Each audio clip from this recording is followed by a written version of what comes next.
Distinguished guests, ladies and gentlemen, good afternoon and a very warm welcome to a webinar on getting started in responsible investment, an introduction to key concepts, practices, and the PRI for Thai market participants. I'm Pami Sinida Petvirakul, and I'm truly honored to be your master of ceremonies for this event. Today, we aim to provide an opportunity for asset owners, investment managers, and professional service providers to better understand the key concepts of PRI or Principles for Responsible Investment, where environment, social, and governance or ESG factors are incorporated in investment strategy and active ownership. So today's program will begin with an introduction to the PRI and key concepts by Mr. James Robertson, Head of Asia, ex-China and Japan, PRI. It will then follow with a session where the speakers who are PRI signatories will share the experiences and best practices in responsible investment. We'll be hearing personal experiences from three distinguished speakers, Mr. Michael Woolley, Eastspring Investments Director of Sustainability, Ms. Idris Bowie, Head of ESG Research from Maitri Asset Management, and Dr. Sikanya Yatip, Secretary General of Government Pension Fund, Thailand. So after hearing the experiences of our speakers, we'll provide an opportunity for the participants to feed in the questions. You're welcome to pass the questions through Q&A box, and the speakers will answer them at the Q&A session. So these are the agenda of what you can expect through today's program. So now may I begin the program by inviting Ms. Runwadi Suwanmongkol, Secretary General of the Securities and Exchange Commission, Thailand, to deliver a welcome remark. สวัสดีค่ะขอบคุณคุณ thank you very much คุณศรีนิดา for introduction. Good afternoon everyone. Ms. Gita Saparao, the UN Resident Coordinator Thailand, Dr. Sikanya Yatip, Secretary General of the Government Pension Fund, คุณวสินทร์ วณิชวรนันท์ the Chairman Asset Management Investment Management Companies, distinguished speaker, distinguished panelists, distinguished guests, ladies and gentlemen. First of all, I must express my thanks to the co-hosts, UN Thailand, Government Pension Fund, and AIMC Asset Investment Management Company for co-hosting this webinar. And my thanks go to the speaker and panelists as well for your contribution. I was told that this afternoon there are about nearly 300 participants joining the webinar. This shows their keen interest in hearing more about the PRI. I must say that during the COVID-19, as a matter of fact, we plan to hold this session in physical manner. But again, as everyone aware that we have arranged it as online. I'm sure that no matter it's a virtual or the physical meeting, this is a good venue for everyone to exchange the idea and then learn more about the responsible investment. As a matter of fact, before the session begin, I had a discussion with Kun Vasin and Pitu, Kun Warawan, and Kun Nukamon AMC, Kun Gita, and all the participants. We want to move forward. I think that we quite accomplished having institutional investor like government pension fund and mutual fund come to play as an active player, as I quote on the making sure they already incorporate ESG in their investment decision. But what we talk about this afternoon is about how to make sure the retail investor and individual investor fully aware and see benefit of investing in the mutual fund that put focus on ESG. So that within a short meeting, I think less than 40 minutes, we agree to draw a roadmap how to what you call promote among retail investor to fully understand about it. I think that the contribution from UN Thailand and government pension fund would be a key success factor for us to move forward to retail investor, and we look forward for your suggestion on this. Talking about the sustainability, as you well aware, this is a key priority, a key flagship of the SEC Thailand. We have built up the ecosystem. I think that is quite fully accomplished. But again, this has been quite a progress, and there are lots of development that we have to fully follow up on this. Let me say that I have to thank the government of a pension fund and also the UN that you co-hosted the very recent Sustainable Thailand 2021. I think that if I'm not wrong, held in September. This I think this was an initial step where institutional investors signed a statement of commitment to Sustainable Thailand 2021. And importantly, they noted that UN supported principle of responsible investment, or PRI in short, is the key framework that will help investment industry put sustainability at the heart of their operation.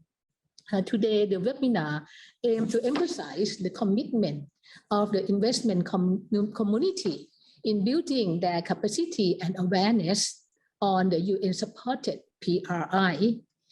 My colleague have done some short research.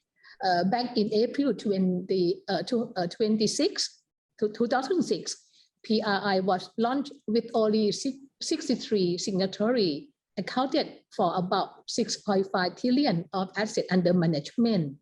And the PRI goal, I think that we would hear more, was to commit to incorporate ESG into investment analysis and decision-making process. The Thai SEC indeed share the same goal. We believe that responsible and ethical business is essential to building trust in the capital market. We see institutional investors understand the incorporating ESG does not mean stratifying investment return. Indeed, it promises more stable portfolio. I believe that is why the number of signatories of PRI has grown significantly over the past 15 years to over 4,000 signatories from over 60 countries. I think that for Thailand, the government pension fund is one of the signatories in the PRI. This shows that great deal of work has been done to make more institutional investors aware of the importance of looking at ESG consideration. As I said, the sustainability and responsible investment have been a key priority of the SEC.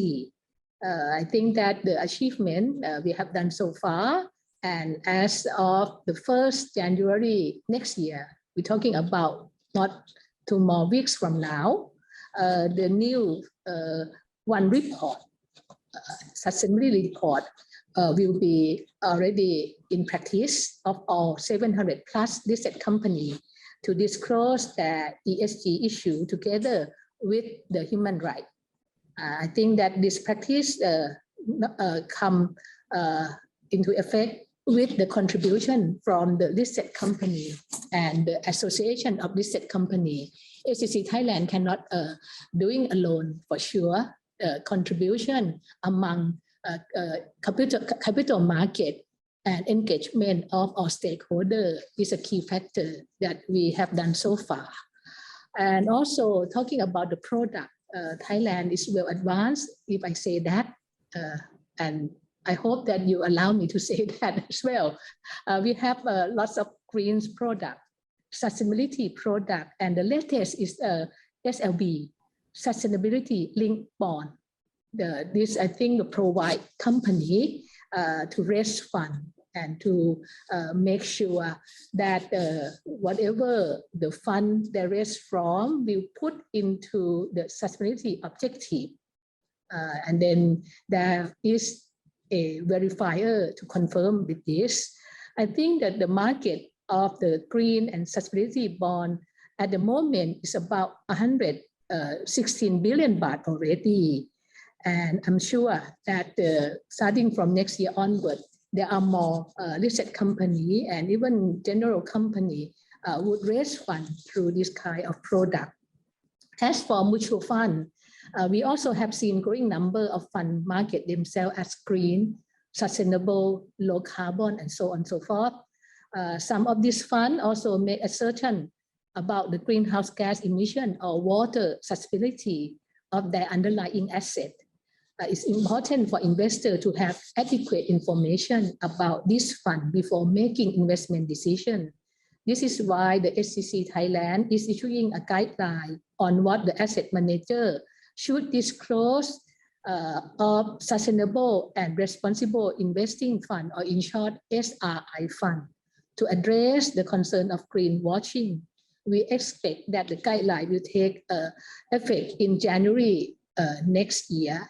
Again, this is a contribution and commitment work together with AIMC, Association of Investment Management Company. And as I said, we have many things to do, but this afternoon session would be beneficial to our investment community in Thailand.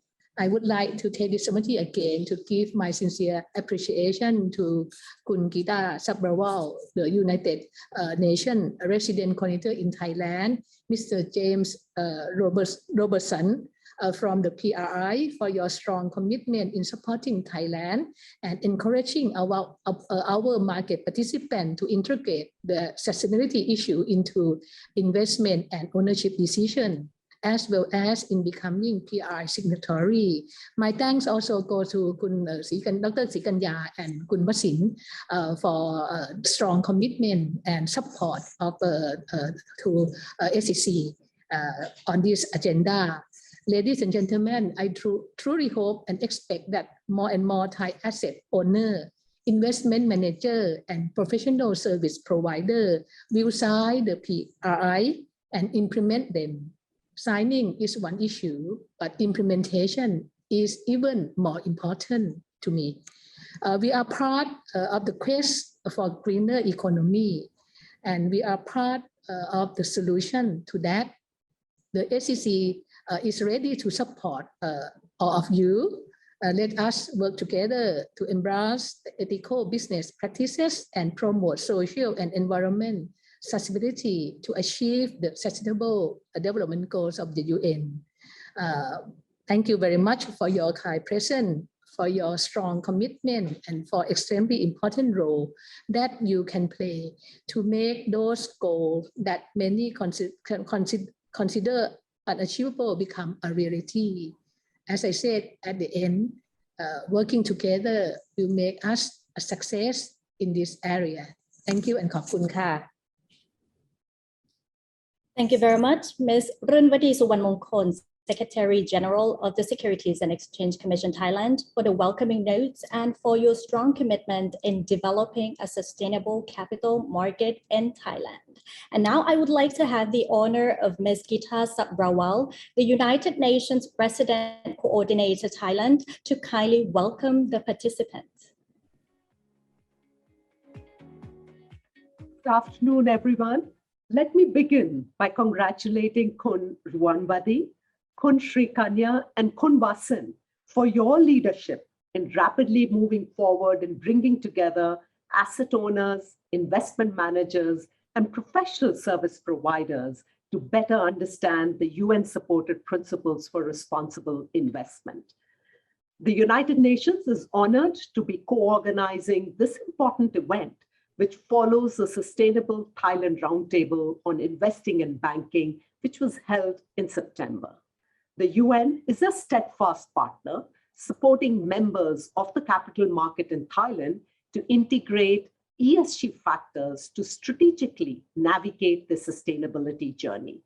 As the world's leading proponent of responsible investment, Kun Ruanwadi, as you mentioned, the PRI was launched in 2006, together with global investors and the then UN Secretary General Kofi Annan, with the UNEP Finance Initiative and the UN Global Compact serving as co-conveners. The PRI is the first of the 3 industry-led voluntary sustainable finance principles developed with the UN, followed by the Principles for Sustainable Insurance in 2012 and the Principles for Responsible Banking in 2019. In Thailand, as Khun Ruwanwadi, you pointed out, the Government Pensions Fund is the only asset owner which is a signatory. And I understand across Southeast Asia, there are nearly 60 asset owners and asset managers signed up to these principles, with Singapore and Malaysia leading, followed by Indonesia and Vietnam. Initially, the PRI gained traction in the global investment community as environmental and social risks dominated the business risk landscape, with the principles serving as a useful framework. In the last few years, investors have increasingly found that many of these ESG risks are becoming global and systemic, so much so that they can no longer be managed away.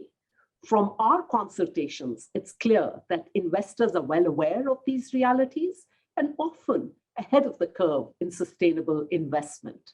Banks tell us that factoring for ESG reduces risks, ensures higher rates of return, improved productivity, and reduced waste. They also highlight that ESG lending enabled them to weather the pandemic better, with more sustainable net returns while enhancing shareholder confidence.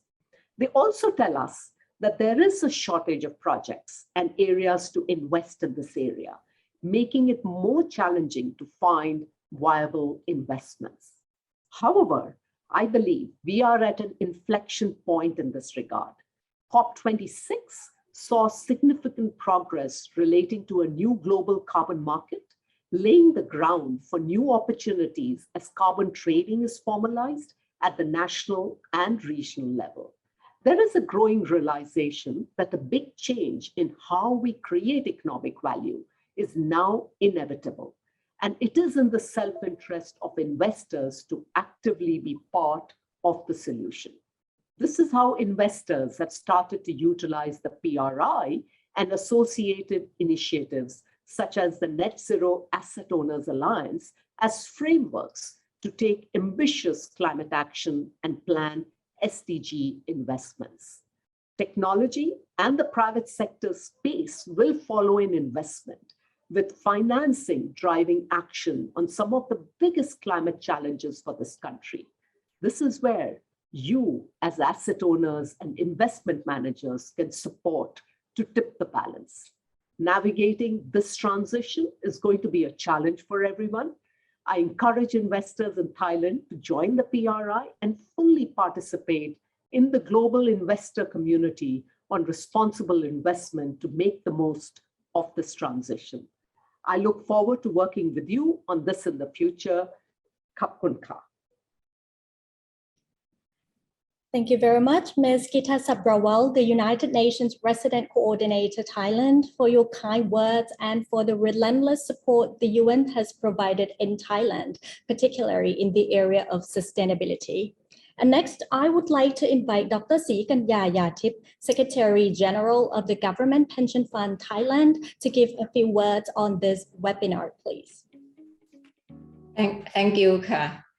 Good afternoon, Khun Runwadi, Secretary General, Securities and Exchange Commission Thailand, Ms. Gita Sabrawal, United Nations Resident Coordinator in Thailand, Khun Wasin, Chairman Association of Investment Management Companies, James, my old friends, Head of ASX China and Japan PRI, Eric, Head of ESG Research, and Michael, Director Sustainability, Eastspring Investment.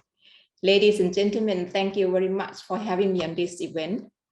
I would like to begin by starting to the point that people always claim that pension fund, we hold estimated about 20 trillion of US dollar in asset. GPF ourselves, we hold about 33 billion US dollar that make us the single largest asset pools in the world. Given the size and the fact that we are long-term investor, we are fully aware that we are obliged to be a part of responsible investing. Alone altogether, we all have a major impact on the world's effort to address issues such as climate change, human rights, or even cybersecurity vulnerabilities. By allocating capital to companies and assets that act ethically and for the long term, pension funds like us could reshape the global economy. But I would like to say that in reality, the particular structure pension fund create both a set of advantages and disadvantages for the adoption of sustainable finance practices. As a long-term investor, there is a paradox in expectation. I like to say that there's a paradox in expectation. On one end, it is believed that we have to take a more systemic perspective in integrating ESG and invest for long-term return. The fact is not always hold true. Sometimes the opposite. That's so unfortunate. Pension holders and stakeholders expect us to deliver good returns every year, regardless of economic environment and cycle.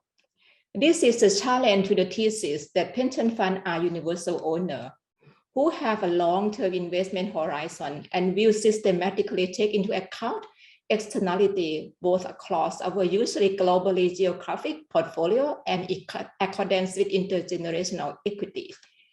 We have to have a more proactive role to play in sustainably transforming the capital market system.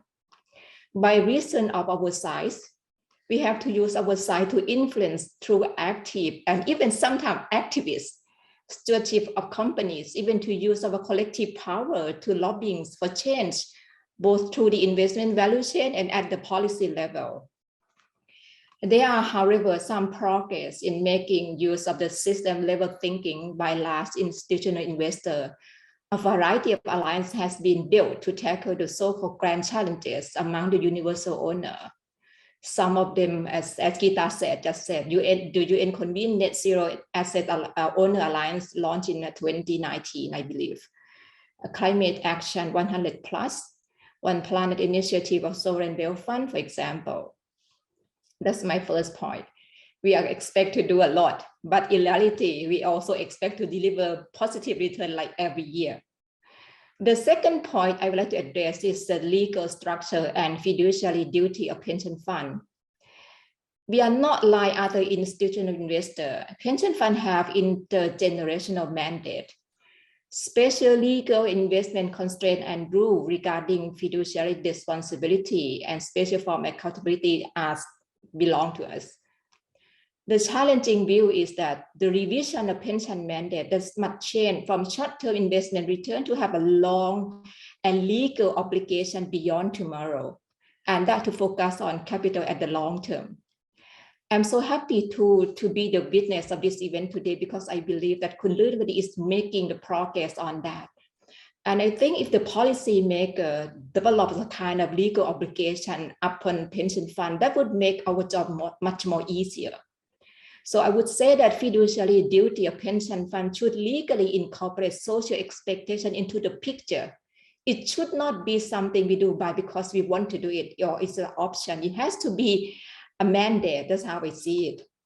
And actually the European Union is the forefront in this regard.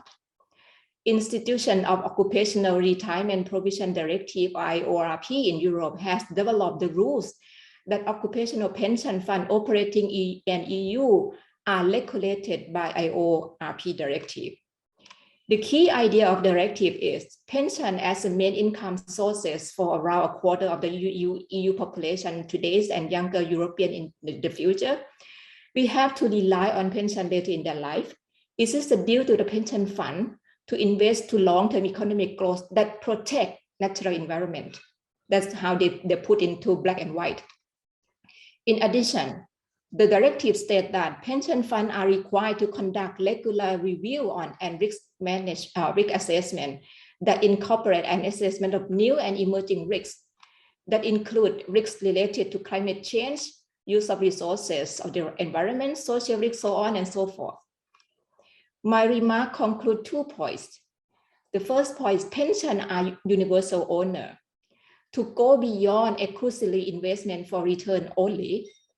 It is our challenge to analyze the linkage of ESG factors and the potential impact on return of asset classes. It is our duty to demonstrate how the integration of ESG factor into investment decision and portfolio has no detrimental financial effect. It is our job to convince stakeholders and pension holders that failing to take ESG factor into account is taking risks that may cause you financial losses. If the entity we invest fail to comply to good ESG practices, they may lose social license to operate. And we as an investor, we lose as well. The second point is legal revisit. Considering also ESG condition, that would transform legal prudence around fiduciary duty to ensure that pension funds have a legal obligation beyond tomorrow. My opinion is getting into responsible investing is not a difficult task to start. The challenge, as Kududi just said, what's next? How to explain that you are walking the talk, not just talk, you know. So taking the responsible investment commitment to me is taking a long road. However, it pays. I believe that, and I wish you to believe the same. Thank you very much.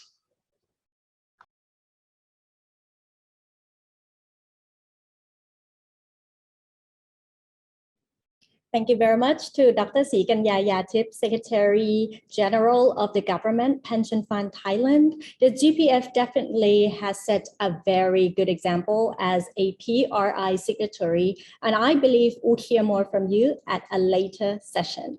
Ladies and gentlemen, may I now invite Mr. Wasin Wanitwaranan, Chairman of the Association of Investment Management Companies, to welcome the participants. สวัสดีครับ Dear คุณรื่นวดี สุวรรณมงคล Secretary General Securities and Exchange Commission Thailand, Ms. Geeta Sabharwal, the United Nations Resident Coordinator Thailand, Dr. Srikanya Yatip, Secretary General Government Pension Fund, prominent speaker and panelists, distinguished guests, ladies and gentlemen. On behalf of Association of Investment Management Companies, I'd like to extend our appreciation to UN-supported Principles for Responsible Investment, or the PRI, on achieving over 4,000 signatories from over 60 countries, which is representing $120 trillion asset under the management. This achieving milestone has demonstrated the commitment of UN in trying to bring all parties for the sustainable growth objective. Ladies and gentlemen, sustainability objective is not belong to someone, but everyone. And it is not one-time goal either. It is a journey, as Kun Geeta mentioned. It's a long journey. It is ongoing, in which everyone has to be trying to do their best for the better world. With this understanding, AMC has been working hand in hand with SEC, SET, GPF, and all concerning parties to promote sustainability issue. Also, AMC ourselves has laid out the 3-year ESG roadmap that ingrained in the AIMC Constitution, which all asset managers commit to actively drive this goal in the same direction. This includes, first, developing Thailand ESG aspect framework to enhance fund managers' duties according to ICORD. Second, enhancing knowledge and expertise of professionals in the investment management industry by incorporating ESG factors into investment decision making. And third, developing ESG or sustainable investment products covering mutual fund, real estate investment trusts, property funds, and infrastructure funds, including alternative ESG investment for member of Provident Fund as well. At present, although we are achieving in some degree of the third target of Esg Roadmap that I elaborated before, we realized that this had not yet been done. We have to revisit and refine our execution as we are just at the doorstep of making sustainable objectives become a mission for every walk of life. Ladies and gentlemen, please allow me to reiterate once again, as Dr. Srikanya has touched before. The position that we occupy as the investment management industry is one of the unique influence. By way of intelligent and considerate stewardship of capital, we have potential to effect genuine and positive change. It is for this reason that we are responsible to make the right choice to the benefit of our clients, their end beneficiaries, and indeed society at large. At this point, I would like to express my sincere appreciation to Thai SEC, the United Nations, the PI, the GPF Thailand, for agreeing to co-host this important event together. I am wishful that this seminar will shed the light on how responsible investment will be beneficial to asset owner and investment manager, and bringing all parties to closely collaborate on the sustainability goals. Thank you very much. ขอบคุณครับ Thank you very much. And your remark is much appreciated and very thought-provoking indeed. The message is very clear, and the investment industry needs to work hand in hand in Thailand to achieve the sustainable development goal. Thank you very much, Mr. Wasin Wanitwalanan, Chairman of the Association of Investment Management Companies. Ladies and gentlemen, before moving on to an introduction of the PRI and key concept session, I'd like to invite all the dignitaries who have been welcoming the participants and all speakers to kindly turn on your camera for a group photo, please. So please look collectively at the camera as I start counting. 1, 2, 3, and hold your position for a perfect capture. Thank you very much. Let's have another photo opportunity with the viewers online. Dearest participants, please join us by turning on your camera and join our distinguished dignitaries and speakers in a group photo. So if you are ready, please look collectively at the camera, and I, once again, will start counting. 1, 2, and 3. Please hold your position for another perfect capture. Thank you very much for your generous cooperation and a very meaningful group photo opportunity.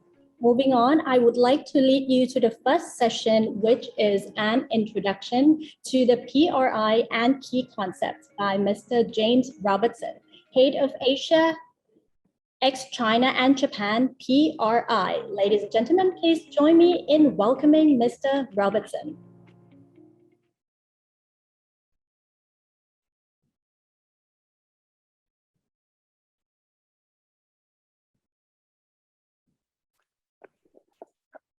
Good afternoon, everyone.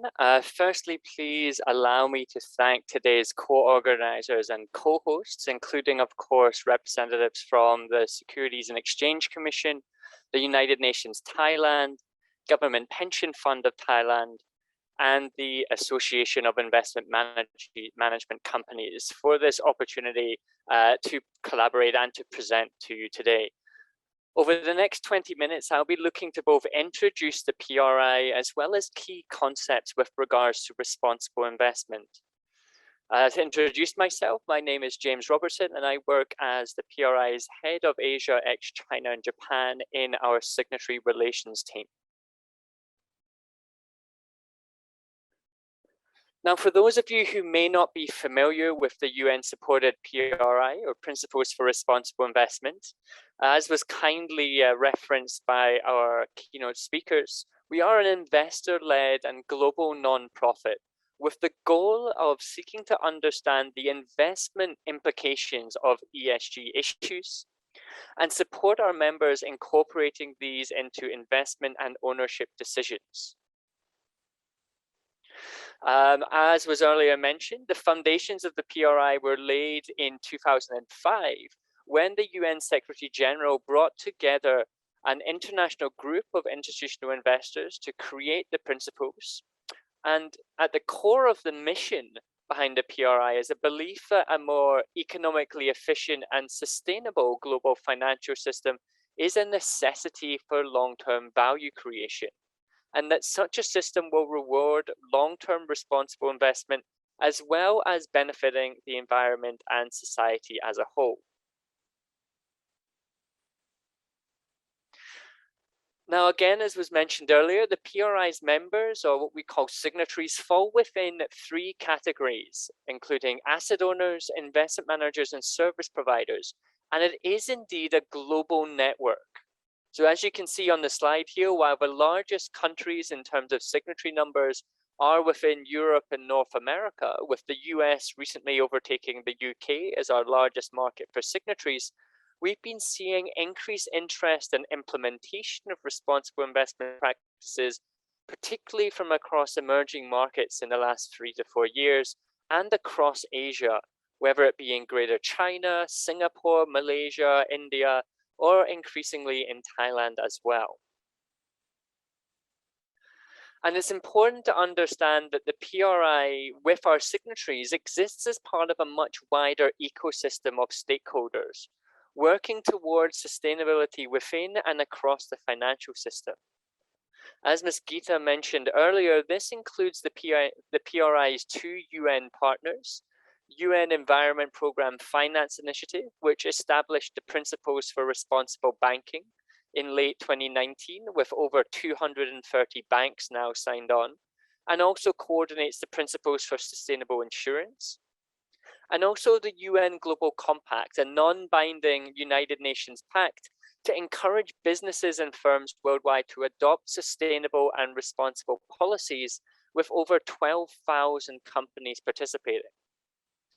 There are entities at a global, regional, and national level all working to drive progress, as well as investor networks dedicated towards specific types of responsible investing, such as impact investing, led by the Global Impact Investing Network, GIN, and the AVPN. And there's also those focused on climate change, such as the Investor Agenda, which is coordinated by a group of 7 partners, including the PRI. Importantly, we are seeing growing collaboration amongst many of these stakeholders. One early example of which is the launch of the Sustainable Stock Exchange Initiative back in 2009.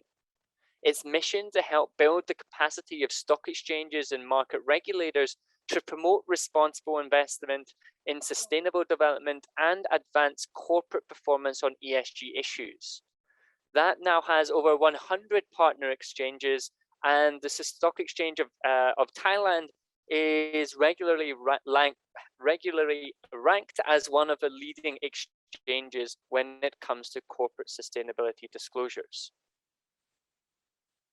So I just want to speak a little bit here in terms of what it means to be a PRI signatory before going on to talk around good practice. So upon joining, all PRI signatories commit to implementing our 6 aspirational principles. These assert the importance of incorporating ESG issues into investment analysis and decision-making, so that's principle 1, and into your stewardship activities, which is covered by principle 2, while calling on our members to actively promote acceptance and implementation of the principles within the investment industry, and seeking appropriate disclosure on ESG issues by investee companies as well. Now, perhaps most importantly, is a commitment to provide accountability and transparency for our members by undertaking an annual reporting and assessment exercise to help document the progress that they are making and the processes they have in place to achieve these 6 principles. The value proposition for PRI signatories in joining does differ depending on if you're an asset owner or an investment manager, But first and foremost, joining the PRI is a way that you can demonstrate leadership and commitment to responsible investment. It allows and provides access to substantial tools and guidance to help you learn from best practices and develop a more systematic approach to responsible investment, as well as opportunities to contribute and collaborate as part of a global network of investors, and utilizing the annual reporting framework as a way to track and communicate your organization's approach to responsible investment. Now, of course, we'll hear later in today's event on the experiences of some of the PRI's signatories. But if you would wish to learn more around these areas, then please do feel free to visit the PRI's website or to reach out to me following today's session. Now, let's take a step back and focus more on fundamentals. What is responsible investment? Well, the PRI defines it as an approach to managing assets that sees investors include E, S, and G factors in both their decisions about what to invest in, so asset allocation, portfolio construction, and stock selection, for example, and also the role they play as asset owners and creditors. So this is commonly referred to as active ownership or stewardship. So responsible investment aims to combine better risk management with improved portfolio returns, and in some cases, though not always, to better reflect investor and beneficiary preferences or values in an investment strategy. So it seeks to complement, not substitute, traditional financial analysis and portfolio construction techniques. And it's also an umbrella term for a number of different methods or strategies to ESG incorporation, ranging from ESG integration to impact investing. And these strategies may have different intentions and outcomes, all of which look to deliver a competitive financial return and manage ESG risks, but some will be more focused on creating real economy outcomes. And just again, for those of you who are newer to these concepts, here are some examples of what we mean by E, S, and G issues, many of which are already going to be traditionally considered and captured within your investment research and analysis, but perhaps not in a structured way. And in the sustainability sphere, we're often a little too preoccupied by a desire to try and pigeonhole individual issues into one of these three areas. But it's important to realize that many of the issues are cross-cutting and can't be easily classified solely as an E, S, or G issue. So climate change is, of course, primarily discussed as an environmental challenge, but it's also a huge social issue affecting people and communities around the world in different ways. So human health, for example, food and water security. And it's also a governance issue if boards aren't overseeing climate risks that are facing the organization and doing so effectively. But what is crucial to note here is that investors are particularly focused on those risks and opportunities that have the potential for a material impact on financial performance. And this will differ considerably depending on the industry and sector you're investing in. So tools like SASB's Materiality Map and Finder are really useful to help illustrate this point. I encourage you to check those out. But when we talk about the mainstreaming of ESG issues and responsible investment, it's often around the development of a more formalized and structured approach to responsible or sustainable investing. And there are many ways investors will do this, typically a combination of these two overarching areas. Firstly, ESG incorporation. So when investors are building a portfolio, ESG issues can be incorporated into existing investment practices using a combination of integration, screening, and thematic investing. Very briefly, integration is the explicit and systematic inclusion of ESG issues into investment analysis and decisions to better manage risks and/or improve returns. Screening involves applying filters to lists of potential investments to rule companies in or out of contention for investment based on an investor's preference, values, or ethics. So an example here could be sin stocks, so excluding alcohol, tobacco, or gambling, or more recently, thermal coal. And lastly, under ESG Incorporation, thematic investing, which seeks to combine attractive risk-return profiles with an intention to contribute towards a specific environmental or social outcome or theme. For example, this could be social or community housing, education, employment, and the area impact investing falls more under the thematic investing approach. Now, the second area here is active ownership or stewardship. Investors can encourage the companies they are already invested in to improve their ESG risk management or to develop more sustainable business practices. And this area can actually be the most impactful in terms of supporting and driving change through investee companies. Of course, it includes both proxy voting and engagement.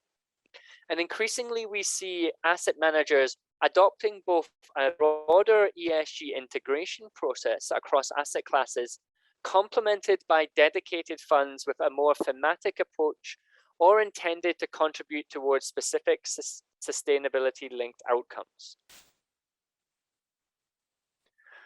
Supporting this mainstreaming has been the evolution of responsible investment across asset classes. So in the past 2 decades, while this developed initially in the equity space, we've seen real estate, infrastructure, private equity, and fixed income all come into focus, joined more recently by hedge funds. Of course, the adoption of responsible investment practices across asset classes means that today, thankfully, there's a substantial amount of experience and knowledge that you can draw on and learn from when you're looking to develop your own responsible investment practices, whether it would be in public markets or private markets. Now, for an institutional investor looking to undertake sustainable or responsible investing, there are a few key steps that you should work through to develop this structured and formalized approach. These begin with considering your fiduciary obligations and determining beneficiary preferences. So communicating with your stakeholders and investors can be a key part of this process. Before moving on to the definition, before moving on to the definition of investment principles, which in turn informs the formulation of an investment strategy, and then the codification of this strategy through an investment policy underpinned by sound governance. Healthy debate and the inclusion of diverse views should be encouraged throughout this process. And many investors will choose to draw on investment consultant expertise to support them through this journey. Now, the RI policy plays a critical role in outlining an organization's expectations and aspirations to both internal and external stakeholders. And this slide highlights some of the key steps to follow when first writing this document. This includes undertaking a peer review, building an understanding of relevant ESG legislation, standards, and language, and doing so through setting up a diverse working group to drive the development and agreement on what the policy should include. The PRI, for example, has a database of publicly available RI policies you can access to support this first step, and a number of introductory guides to help you understand what are the fundamental practices and concepts you need to be including in your policy. But it's important that the policy is periodically reviewed to ensure its effectiveness and alignment with investment beliefs are maintained. Now, for those investors with externally managed assets, they can also play a crucial role in driving systematic incorporation of ESG issues into investment processes. And this can be addressed at every step here depicted. For managers, you may have already found that investor expectations are changing. And it's important to be aware of how they are changing, and for you to be ready to articulate your organization's approach to responsible investment. For asset owners, it's critical that you identify a clear strategy up front and implement a considered approach to manager selection which reflects the type of organization you are or aspire to be. Through careful due diligence, you can ensure that the appointed manager shares a similar approach and they don't simply say that they do. And by then embedding ESG requirements into legal documentation as part of the manager appointment process and agreeing the content and frequency of reporting, this can support effective manager monitoring. So this should all start from the principle that ESG is at the core of the relationship between the asset owner and the asset manager. And this is an approach we are increasingly seeing adopted by PRI signatories, including by Asian asset owners. Now, I want to finish just by coming back to the mainstreaming of responsible investment and where we see this moving. Now, the growth of the PRI is often used as a proxy for the mainstreaming of responsible investment. And what is undeniable is that interest in and application of RI has been picking up pace considerably. From that initial group of just under 100 investors who founded the PRI, we've since grown to a membership of well over 4,000 signatories, managing a combined total AUM of over 120 trillion. And to fully appreciate this mainstreaming of responsible investment and sustainability more broadly, it is valuable to consider the drivers involved, each of which have been strengthening over time. Firstly, when it comes to materiality, this growing recognition within finance and in academia that ESG factors can and do influence investor returns. And indeed, because of this materiality, we believe that considering ESG issues is part and parcel of fulfilling an investor's fiduciary duty. Not only are you permitted to do this, but it is an absolute must. Legal analysis from a number of respected law firms does support this interpretation, and we've seen clarification by regulators in multiple jurisdictions. When it comes to market demand, this is being driven not only from asset owners, but also from their beneficiaries. They and their clients are increasingly calling for greater transparency around how and where their money is invested, driven by a growing recognition that ESG factors do influence company value, returns, and reputation, and through an increased focus on the environmental and social impacts of the companies they are invested in. And the third driver is regulation. Since the mid-1990s, RI regulation has increased significantly, with a particular surge in policy intervention since 2008 and the financial crisis.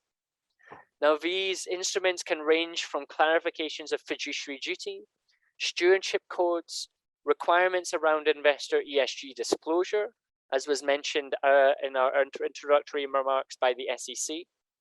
Also looking at sustainable taxonomy development, which is something ongoing in Thailand, and national sustainable finance strategies, which look to bridge the gap between the finance sector and the wider economy. For each of these drivers, we are seeing the justifications and the evidence in support of these increasing year on year.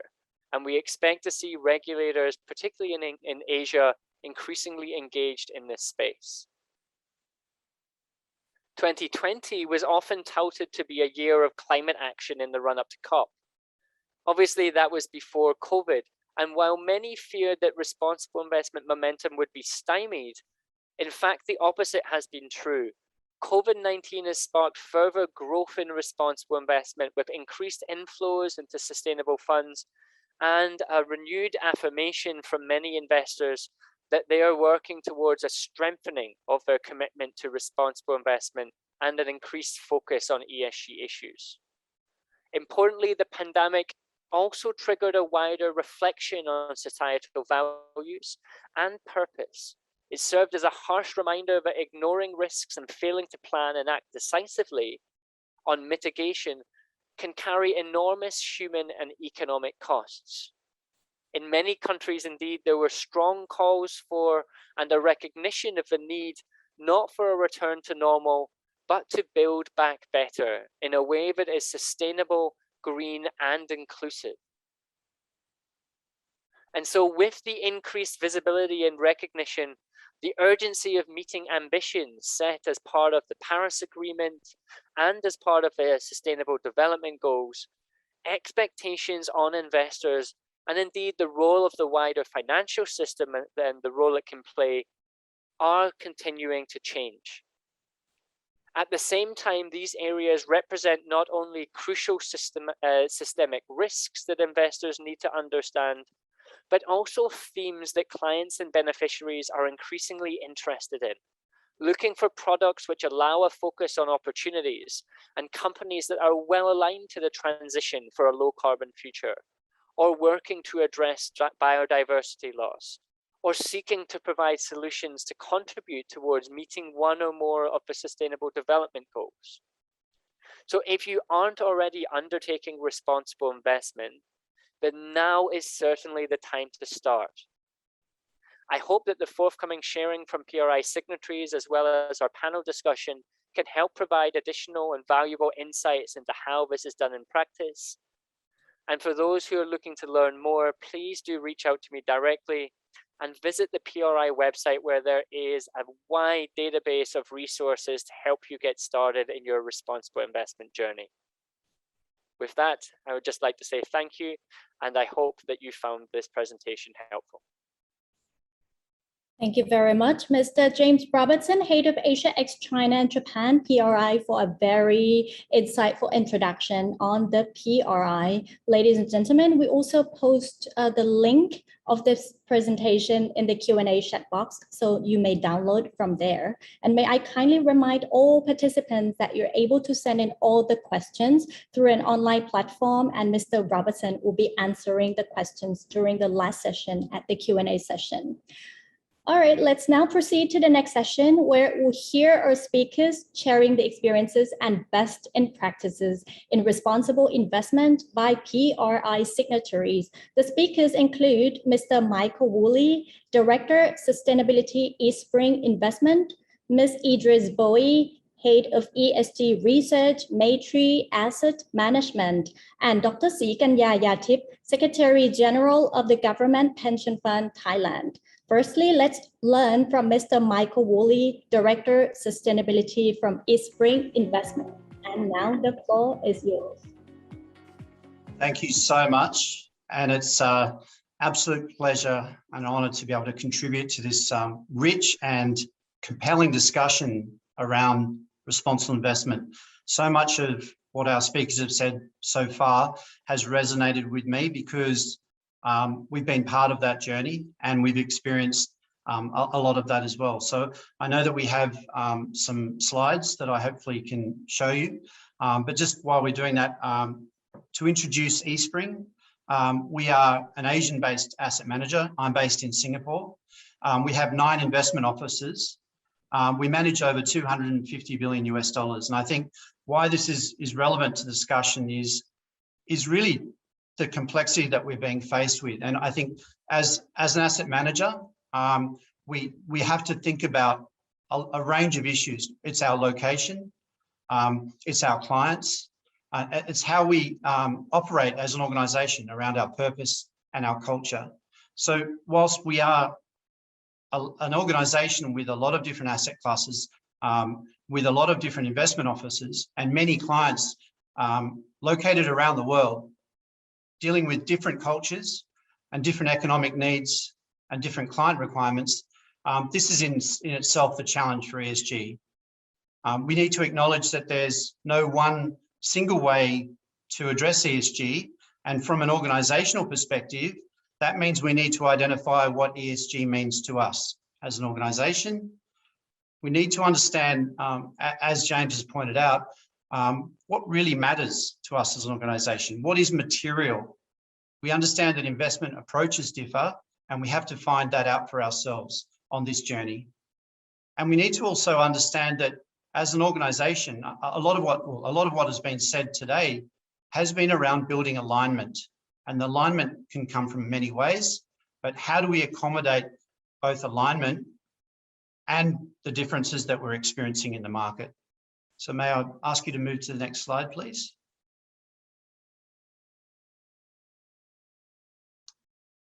So, I mean, when we think about a lot of what I'm about to talk to has already been addressed. And I think the reason why you'll see it again is because it really does work, and it's worked for us. But when we think about a starting point from an eSpring perspective, how do we build our alignment? Well, we need to build awareness, and we ask ourselves the question, why? Why are we doing this as an organization around our purpose? And we're thinking about it in many ways, but some relate to how our clients, what our clients require, what our stakeholders require. What are our beliefs as an organization? What are we looking to deliver in terms of our ambition? And that also relates back to how we attract and retain clients, and ultimately also how we operate globally and within a regulatory environment that is really driving change for responsible investment. If we just move forward again, please.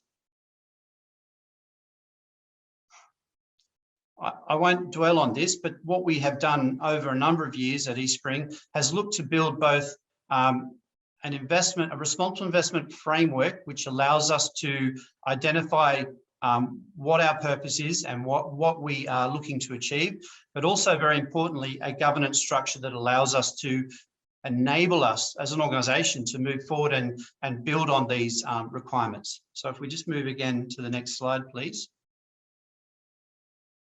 So moving into from the question why, the next part is what? What are we going to do about it? And I think at eSpring, what we realized early on is that, as James has already said, a lot of what our asset managers, investment teams were doing was aligned to ESG, but it was very much implicit in our approach. And what we needed to move from is implicit to explicit, and explicitly making that a statement that this is what we do and how we do it.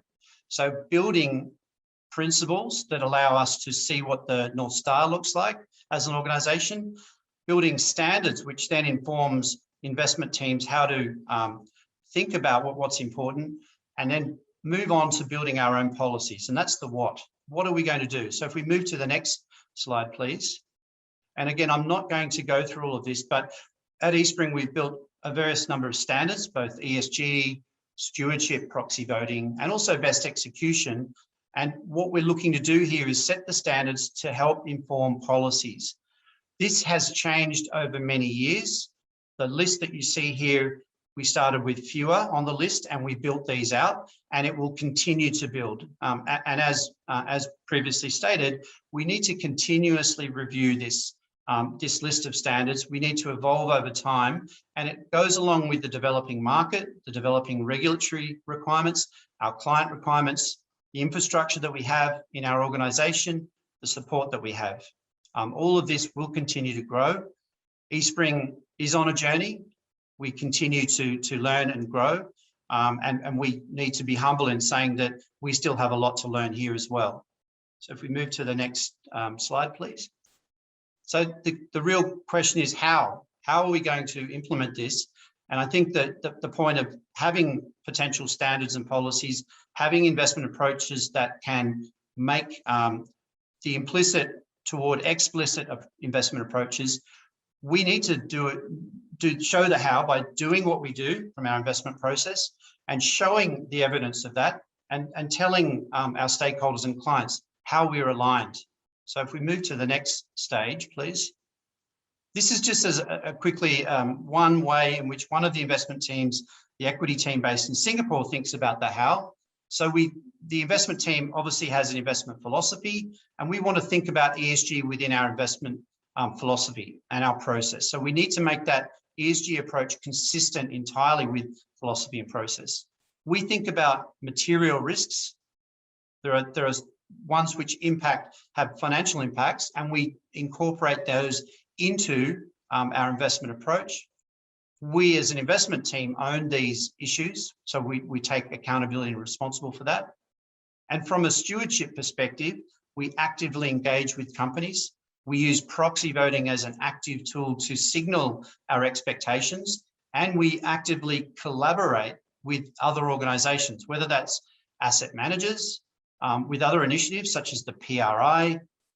All of these organizations that we collaborate help to build our own capacity and we can also contribute back to the development. So if we move forward again, please.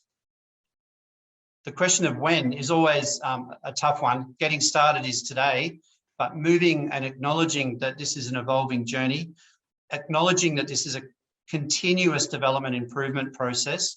It's not only building capacity with our staff, it's helping our management understand why this is critically important. Making sure that we have enablers that our business can operate. We manage projects which identify new opportunities, and we bring those into a business as usual context. And we need a pathway to do that. So continuous development, improvement, review, measure, monitor, and report is very important to us. If we just move forward again, please. So again, if we think about do, show, and tell in this context, what we do relates to our principles, our standards, how we set policies in our processes. So we make those explicit through having them publicly available. What we show is evidence of ESG integration and how that is consistent with our process. We make sure that we publicly disclose. So we have a website which has all of our policies, but we clearly are disclosing through transparency reports for the PRI. We look to actively build capacity through working with other organizations. I should say Worldwide Fund for Nature has an excellent tool which allows us to do our own benchmarking. The tool is called Respond, and I would recommend you also looking at that. And what we tell are basically the case studies. When we look at a security, we can go through how we thought about, how we identified the company, where ESG was brought into that, and then how do we bring that into our approach. So I might just pause there and just and see. I think we might be running out of time, and I'll hand it back to our MC. Thank you so much. Thank you very much, Mr. Michael Woolley, Director of Sustainability, Esg Investment, for sharing the valuable experiences. Dearest participants, let me kindly remind you again that we'll take all the questions in the Q&A session. And let's now hear the experiences from another PRI signatory, Ms. Idris Bowie, Head of ESG Research, Maytree Asset Management. Sawadee. Good afternoon, everyone. It is a real pleasure to be invited to speak with you today. I hope you can hear me and you can see my screen. Great, thank you. My name is Idris Bowie. I am the head of ESG research at Maytree Asset Management, and I have been asked to share with you about integrating ESG into investments. A lot of my sharing will revolve around the key learning points from Maytree's humble journey so far. Just move the slide. And really, our responsible investment journey started with our heritage, which is a very important part of our reflection and introspection process. We looked at our values and decided on how we want to demonstrate it through our investments. Maytree began as the single family office for the Tolaram family in 2015. At the same time when the family foundation, the Esg Tolaram Foundation, was established, and Maytree contributes 25% of all our earnings to the foundation. Therefore, the foundation is our single largest beneficiary. Therefore, it was also important for our values to be aligned. Moving to the B Corp, we were introduced to B Corp a few years ago. It is B Corporations. So certified B Corporations are businesses that meet the highest standards of verified social and environmental performance, public transparency, and legal accountability to balance profit and purpose. It is a benchmark that resonates with us as an organization, and we are very proud to be the first multi-family office in APAC to be B Corp certified. The UNPRI, which I will elaborate more on later, and the Singapore Stewardship Principles have been invaluable in guiding our process to develop our responsible investment approach. The SSP Stewardship, Singapore Stewardship Principles, is by the Stewardship Asia Center set up by Temasek Trust. And in our experience, the climate change theme remains a driving force in ESG investing. Mindtree is proud to be one of only two Asian managers who have committed and disclosed to a 2030 interim target under the Net Zero Asset Managers Initiative. So to sum up this slide, the benchmark, networks, and frameworks listed here are just some of the ones we decided to focus on when we started developing our responsible investment approach. Being plugged into the networks really helped to get into discussion groups, working groups, where the implementation, cross-checking, and sharing happens. Also a lot of troubleshooting during the implementation phase, as well as our peers act as a sounding board for us. We are also signatories to the Sustainable Development Goals and other frameworks, but these ones on the slide are the guiding ones, whereas the frameworks such as the SDGs is complementary, but certainly as we evolve, we may look at the SDGs at a deeper level in future.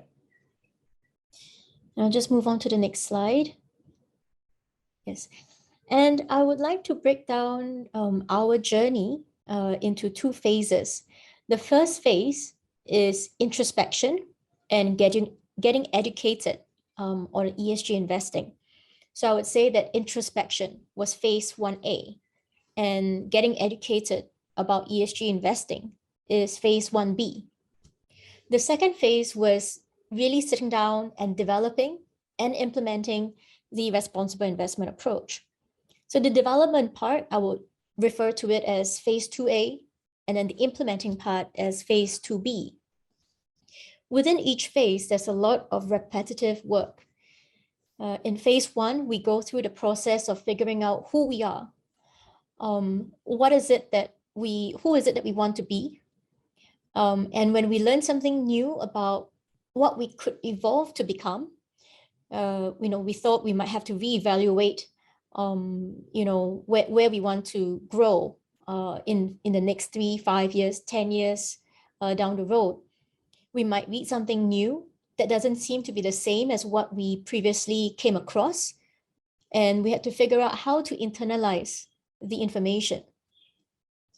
The second phase of developing and implementing the responsible investment approach is also very reiterative, because the final approach needs to be practical, it needs to be implementable and operational for the investment team, regardless of whether it is in-house, so to be implemented by our investment team, or it is something available in the market offered by managers, or it could be a bespoke mandate that you are setting up with a manager, but it needs to still be executionable, and the managers need to understand what is it that you're trying to achieve.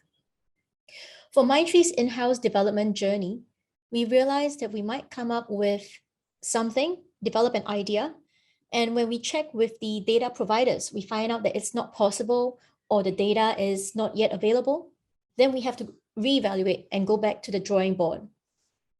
So getting educated about ESG investing was really the start of Mindtree's journey. We had to wrap our heads around the many terminologies that we can see on the slide. It wasn't so much that we didn't understand what it meant, but we were trying very hard to understand why different people, different investors it seemed like they were using it differently, or they meant a different thing when they used the term responsible investing or sustainable investing. And the main reason really is that there isn't one standard definition of responsible investing, of what impact investing is. So anyone is free to define these terms however it worked for them. So after researching many reports, we felt that this presentation of ESG investing best aligned and with what we felt and resonated with us. There are subtle boundaries that each terminology has, and like what Michael shared, there isn't a one-size-fits-all approach.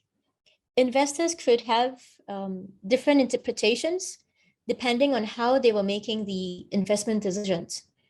This is fine, so long as it doesn't deviate too much from what is commonly accepted. So if we look at this slide, excuse me, starting on the left-hand side, we have traditional profit-only investing where there's no ESG considerations at all. On the other extreme is where philanthropy is. So they do not need any financial returns. As what Kun Ruvandi said, I really resonated with us that we are looking for competitive market returns. There's no sacrifice on market returns for us, because for Mindtree, we're really where we see responsible and sustainable investing, right? Our tier 1 is where we have a negative screen of 6 sectors that does not align with our values and the values of our foundation. So things such as adult entertainment, alcohol, weapons, gambling, tobacco, and recreational cannabis. On the second tier, what we call the sustainable lens, we put it on our sustainable funds. And it has a few criteria, such as we evaluate ESG controversies of companies, very much like a due diligence, before we add them into our portfolios. Literally what this means is we add additional criteria on top of the financial analysis that our traders and portfolio managers are already doing. A very typical example would be, okay, you want to invest in a company. What is the climate risk that is being faced by this company? Are there factories, their operations, real estate going to be affected by climate change? How much will that affect the revenue streams? How much will that affect the cost in future? And things like that. So the UNPRI definitely played a significant role in our education process, because they were the ones who helped us, they were the ones who developed best case practices. By being part of the UNPRI network, we were also able to identify other responsible investors in Singapore. We touched base with them. We had face-to-face conversations. That's what it means by being plugged into the network.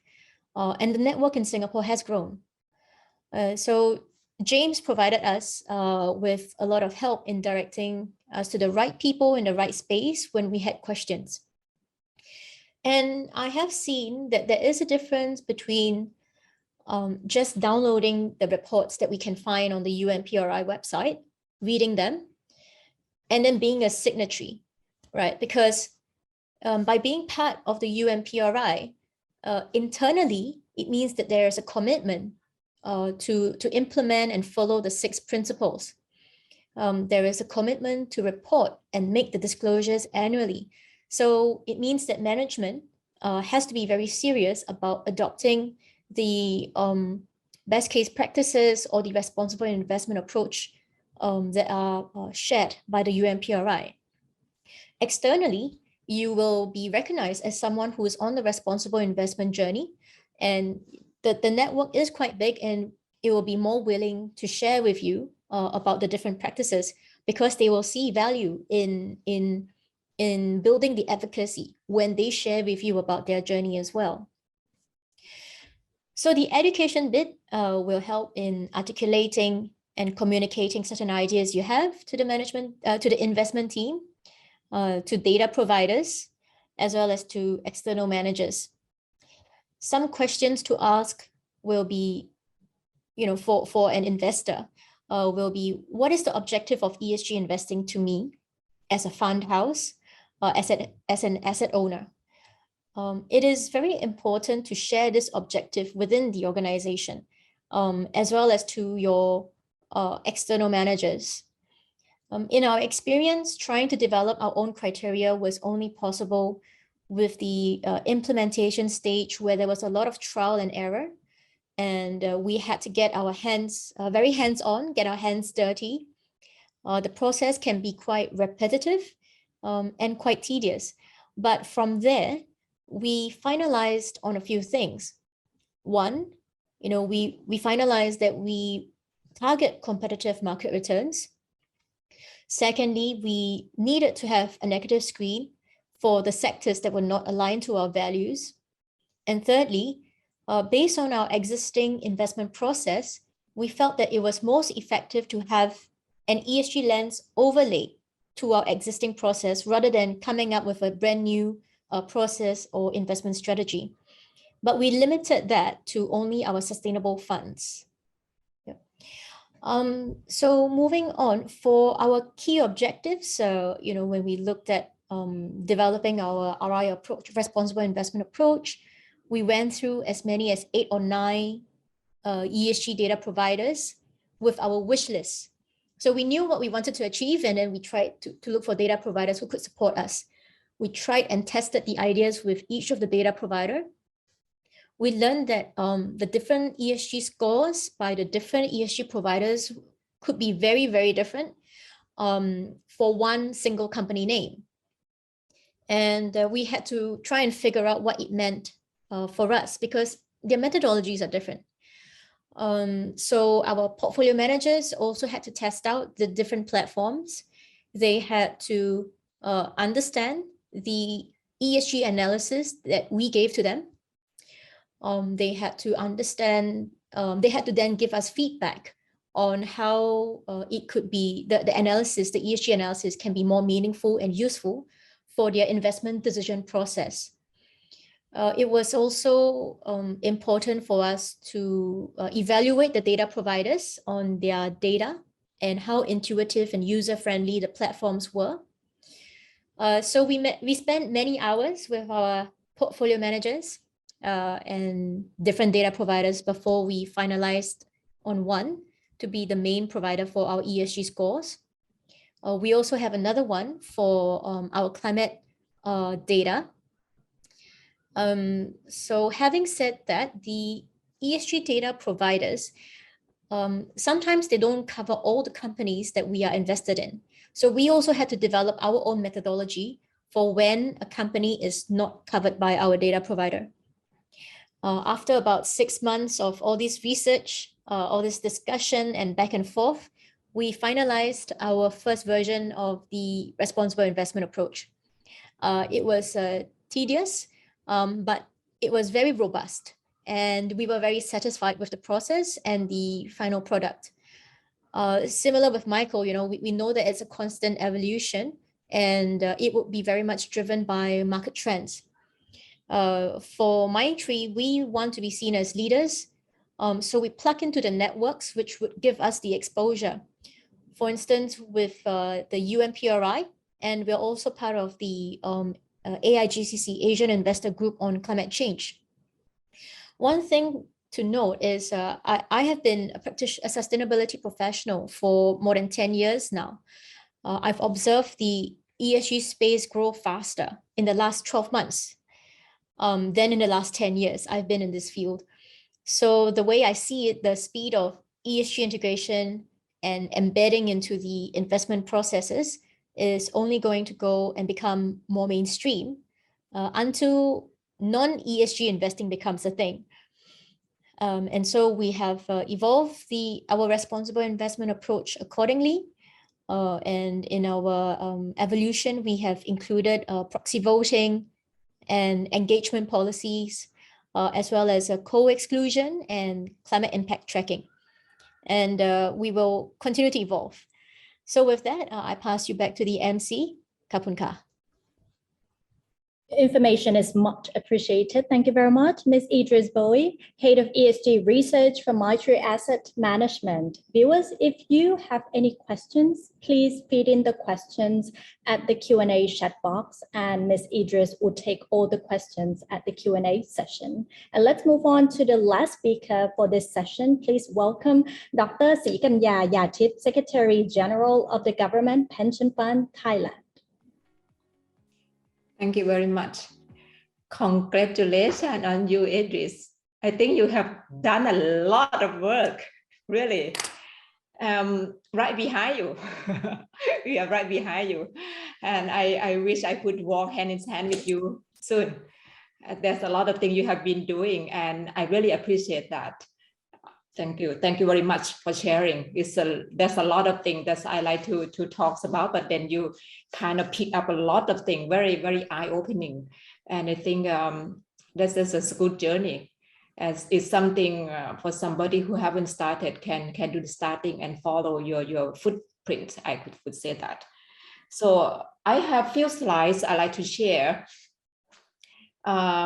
So maybe move to the next page. So as a signatory to PRI as well, we are a little bit far behind what Maitri has been doing. We announced our commitment in 2018. Back then, I have an opportunity to know James, and I make a call to James. That James, what is PI signatory? What are we supposed to do? What's the journey? What's it all about? You know, we have a screening protocol, but then what's next? What we are supposed to do? And I like to tell participants to this webinar that once you have a call to James, he would not let you go. You know, he would come and explain to you until you understand. He came to GPF and he explained to us that PI has a 6 core principles, as he explained that. And with that 6 principle, we adopt all the 6 principles. But the first 2 principles, in my opinion, is a good place to start. The first principle says that you have to incorporate ESG issue in investment analysis and decision-making process. That sounds very, very difficult to understand, but when you take a look at the ideas of how to implement that, we know that first you have to have a policy statement. That's how we learn from PRI. We have to have that as a commitment. So we develop our commitment, a policy statement that GPF want to be a leader in ESG investing and initiative in Thailand, following that principle 1. And then according to the principle, it also kind of give us a guideline that we can support the development of ESG related tools. We have to have some kind of metric analysis, those kind of things. And then we talk to World Bank. We talk to them whether we can develop something called like ESG weight and score and asset valuation methodology, those kind of things. And World Bank are so very, very generous. They give us technical support on that. So we managed to develop our own weight and score to value our asset under management, Thai asset, I mean. So we apply MSCI like as a big database, and then we incorporate our internal analysis into that. And we use as a methodology that we work together with World Bank. This is also thanks to the principle 1. And also principle 1 also address another point that we have to access the capability of our investment internal team. You know, when you want to go ahead with ESG initiative, another thing that you cannot ignore is the internal capacity. You have to make sure that your team understand what it's all about, and you're talking the same things. As Idris just mentioned, there's the terminology or definition of terminology is different. It's up to you within your own context. So in our case, we have to make sure that our team have the same understanding at least. We might have different understanding when you compare with other signatories, but internally, you have to have the same understanding. And then for external manager, we also have to develop something to work together with them. So we develop what we call a selection criteria to work with our external fund manager. They have to have the ESG criteria, how they handle the ESG issue in their portfolio, and then they can become our external fund manager. This is according to principle 1. And then principle 2, which is also very important, which we take very much into account. Principle 2 said that you have to be an active owner. And you have to incorporate ESG issue into ownership policy and practices.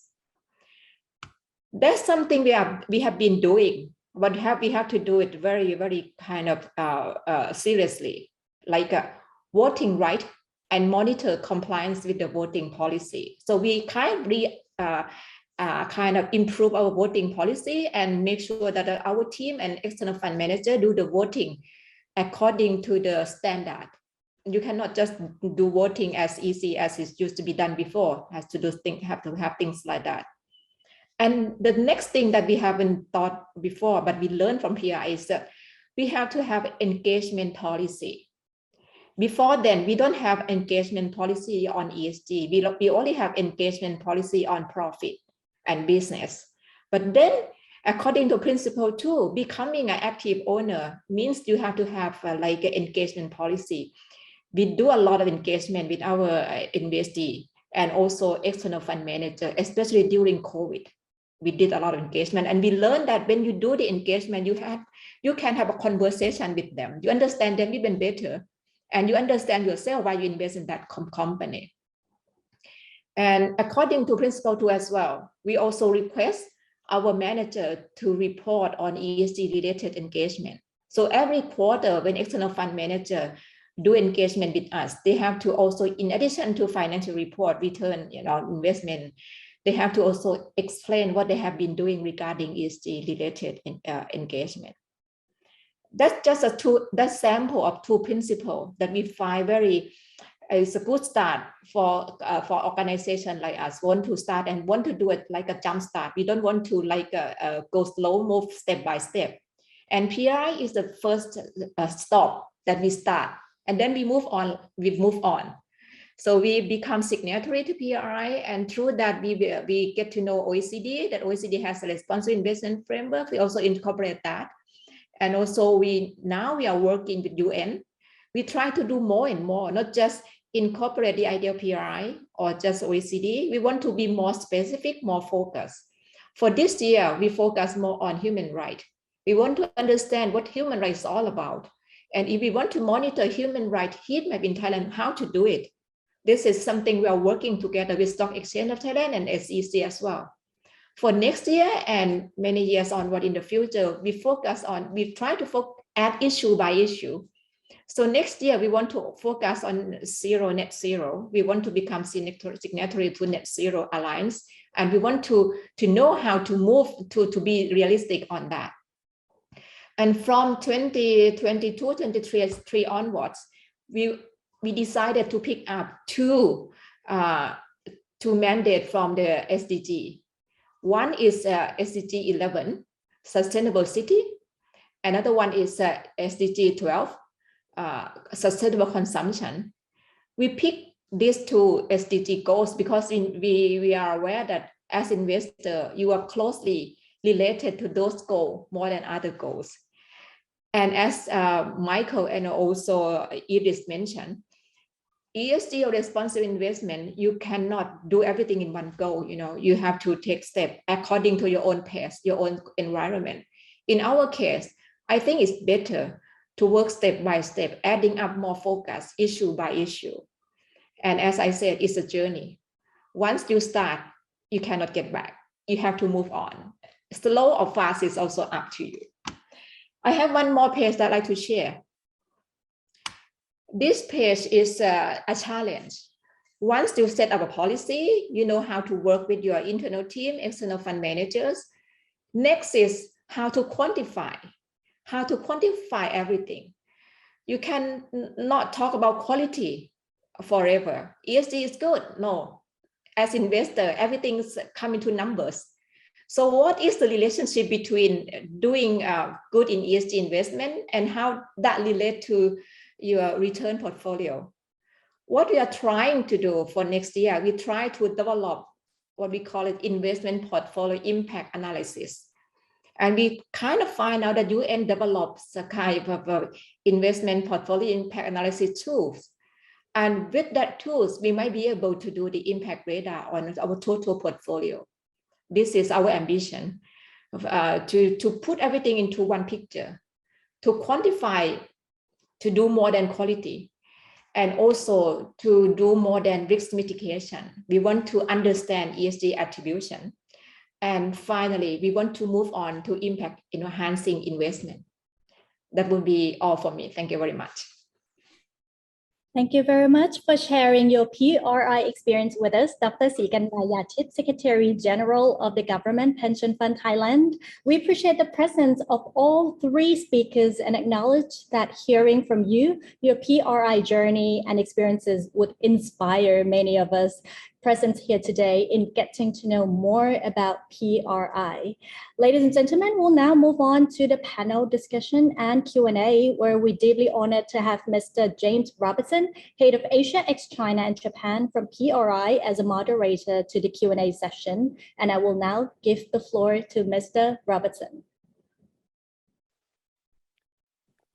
Thank you so much, and may I again thank our three speakers from our PRI signatories. I think that was really insightful sharing, and to those who are listening, please do not be intimidated. We have chosen and invited these speakers because their organizations are, I think, some of the investors who are really leading the way in Asia when it comes to responsible investment. And so I appreciate the level of ambition that they have shown is, really a testament to their commitment to responsible investment and what we hope to see across the region from many more investors in the years to come. Now, of course, for everyone who's been listening in, we welcome and encourage you to put forward your questions through the Q&A box, and we'll try to address as many of those as possible. In the meantime, for our panelists, I do have some questions that I'd like to put to you. So while we wait for the audience to submit their questions, maybe I can ask a few of my own.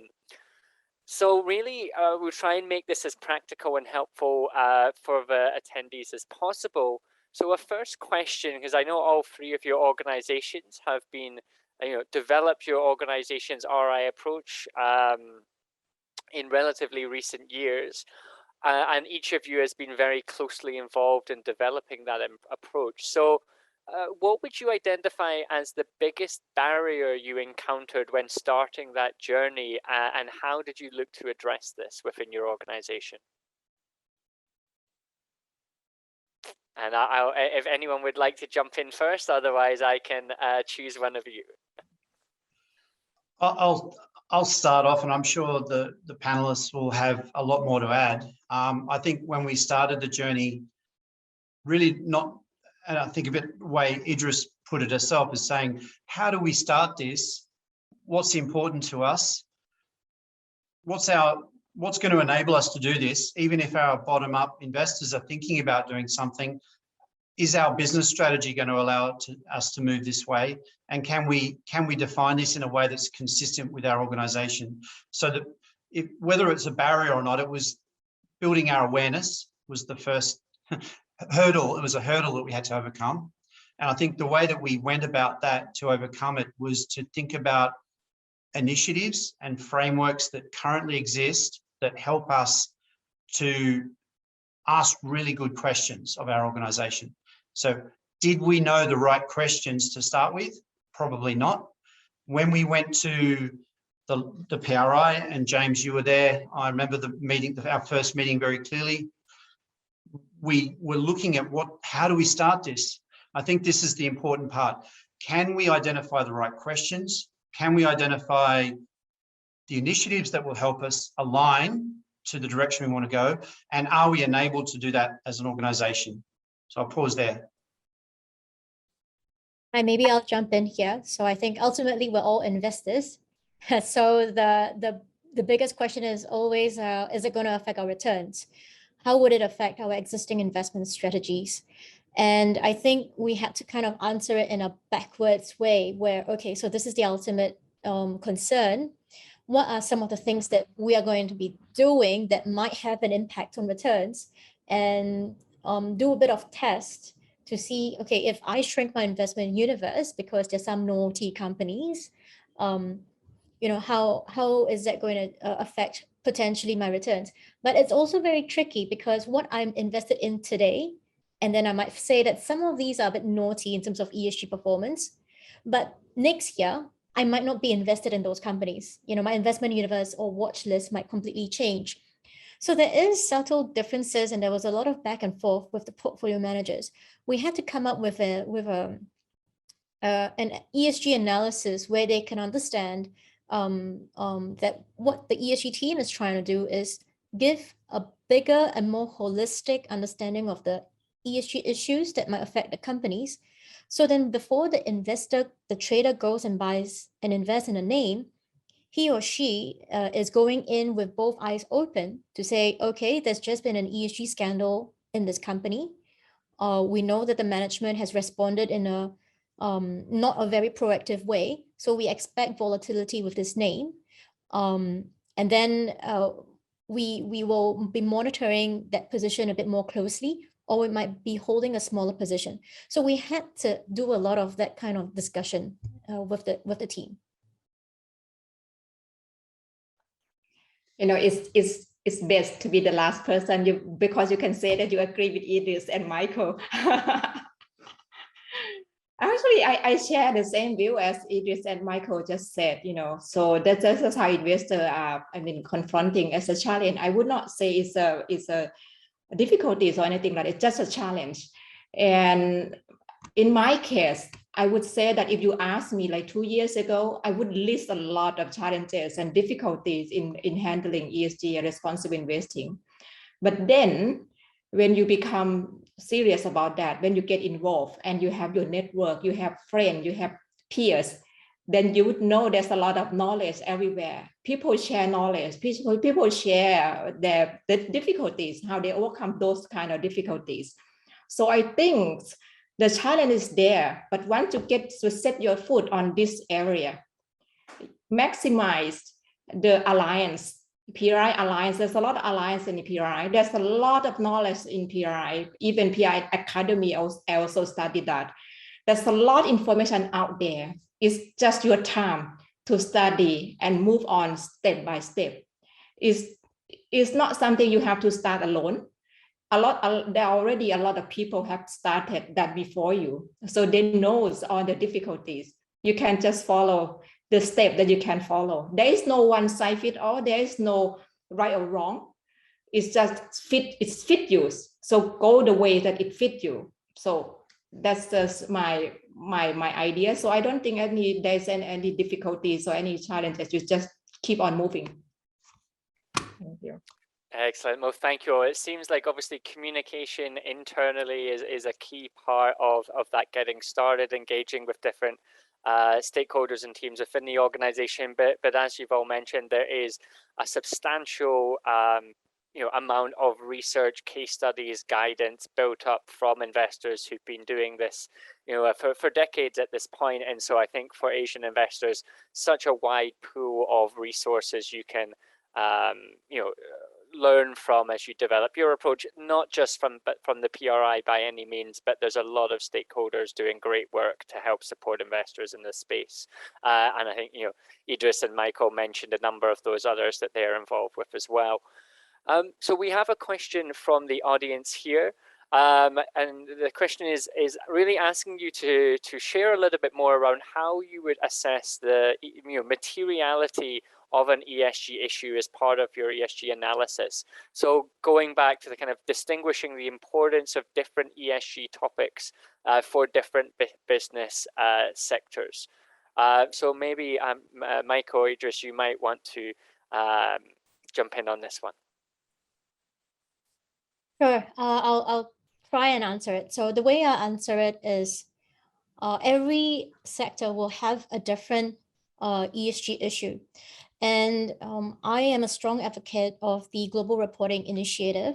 I think it doesn't mean that you have to be disclosing using the GRI, but I think it's important that because the GRI is an education manual. It contains a huge list of all the potential ESG issues. It's not comprehensive, but it's definitely a very good place to start. So going through all those ESG issues, having a good sense of them, and then you realize that different sectors have very different ESG issues. A bank and a mining company will have completely different ESG issues.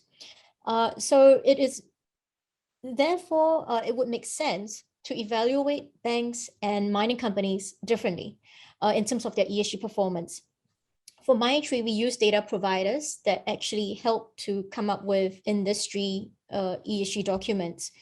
So that's actually a very, it gives us a shortcut to not have to understand each company and each industry, but we can just read that report and already have a pretty good idea.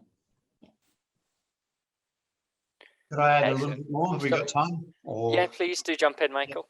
I think in a principled way, and you think about it from a fundamental investor's perspective, whether it's ESG or non-ESG, the financial materiality is important. And if you're thinking about a particular company, no matter which sector you're looking at the competitive environment for that company. You're looking at what might be changing, and that could be customer preferences, it could be regulatory change, it could be technology, it could be any number of impacts that could, you know, impact the performance of that company, the sort of enterprise value of that company, the returns it can generate.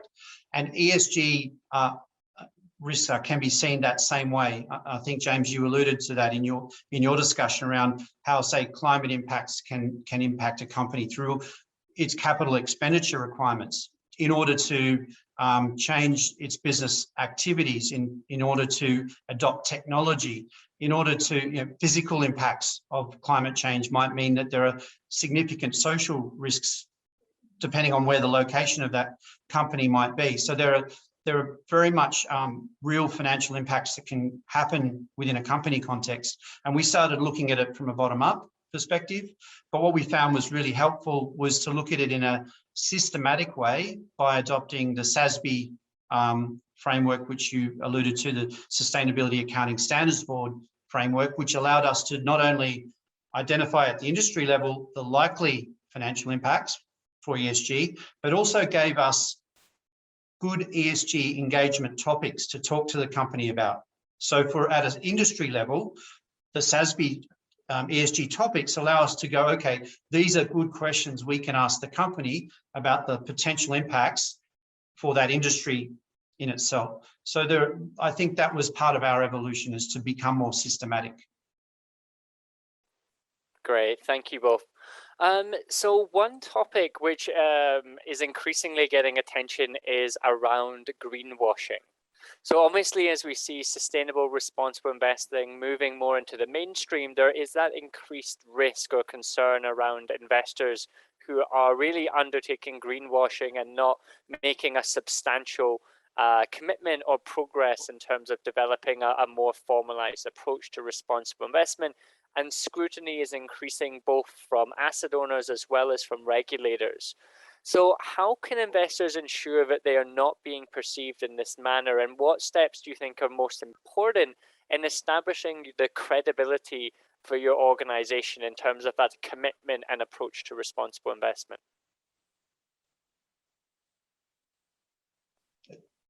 We're both smiling. I think it's quite a challenging one. And I think, Dr. Sukana, as an asset owner, you're very interested in this question, I'm sure. Yes. I have the same question, actually. I have the same question, James. So I don't know who else to ask. So it's difficult. It's a difficult issue. But as long as we are aware that greenwashing is there, so engagement, talk to a sector champion, do continuous engagement, you would know. You would know. But it's difficult. I think the evolution of the industry is also pointing to address that through, for example, regulation.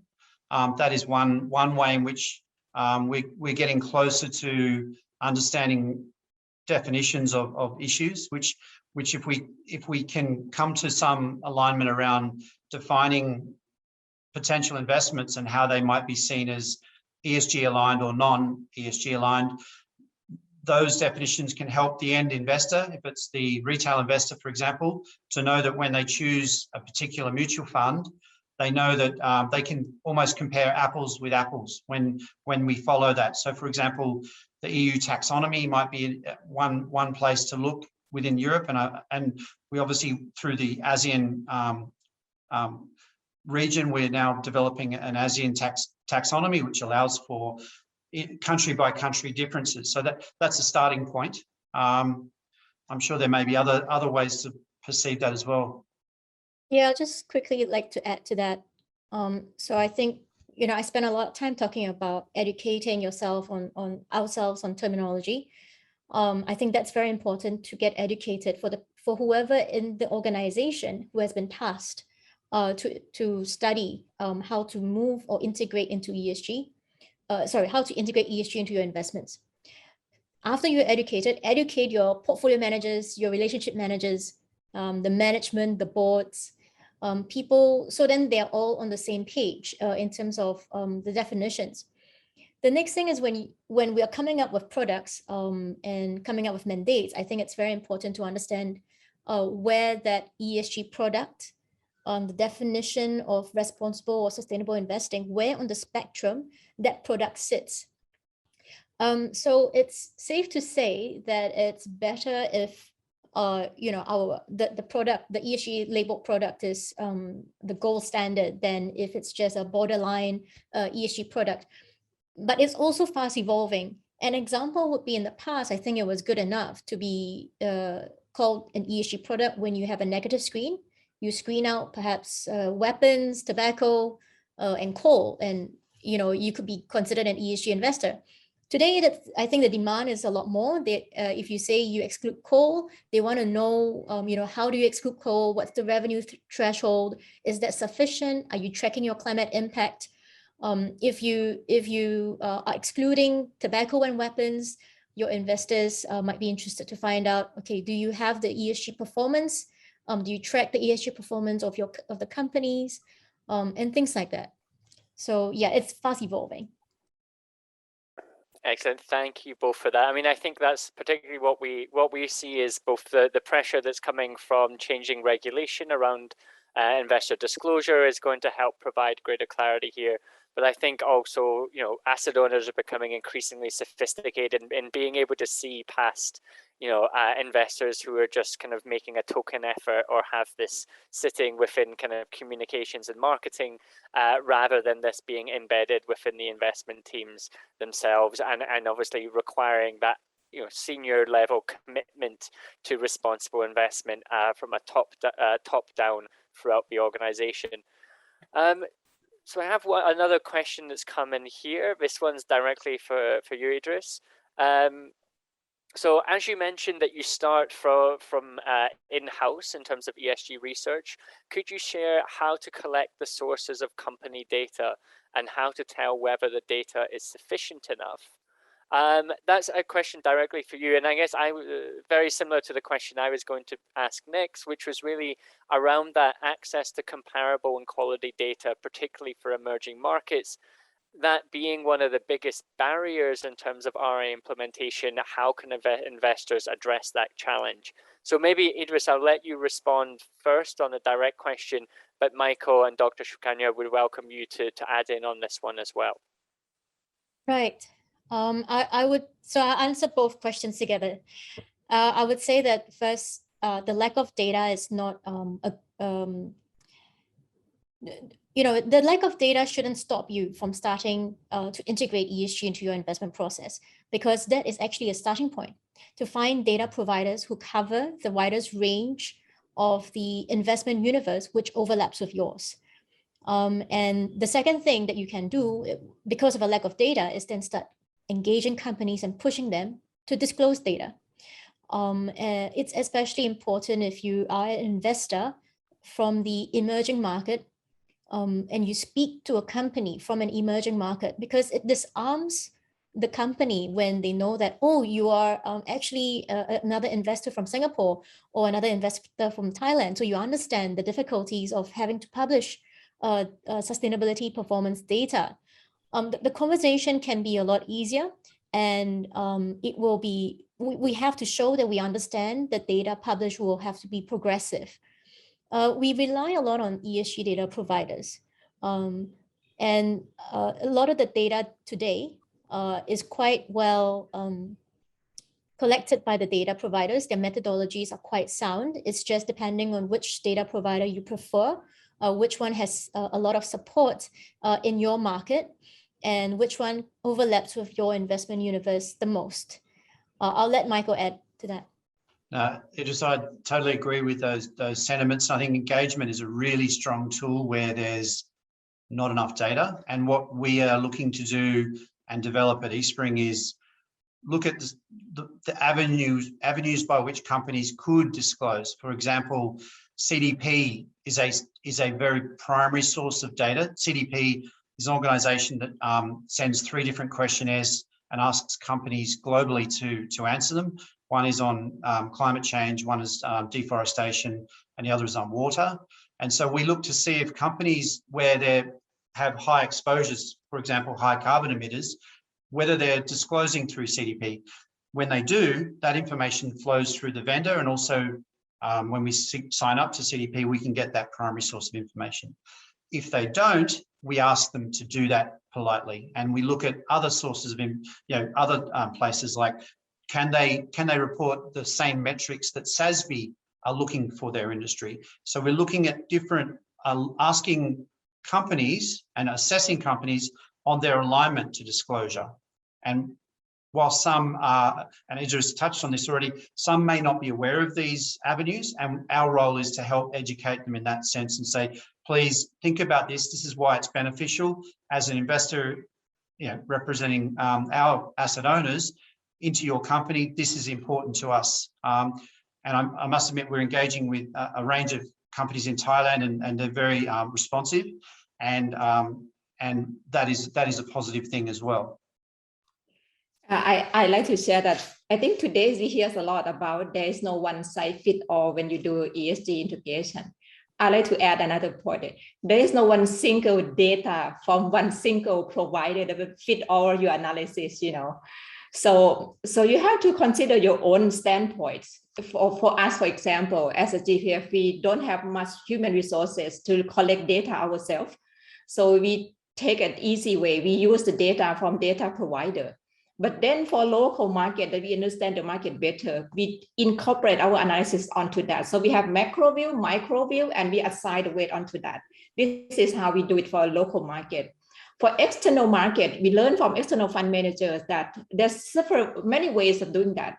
Some fund managers use many data provider, and they incorporate those data together into one single data that they believe. And some other fund manager who have a big ESG team, they conduct the analysis themselves. So it's also up to you how to collect the data. As Edith says, don't let not having the data stop you. Go ahead, do whatever is suit you. So there's no one single data fit all. There's no one size fit all. So take that. I think it's a fact. Thank you.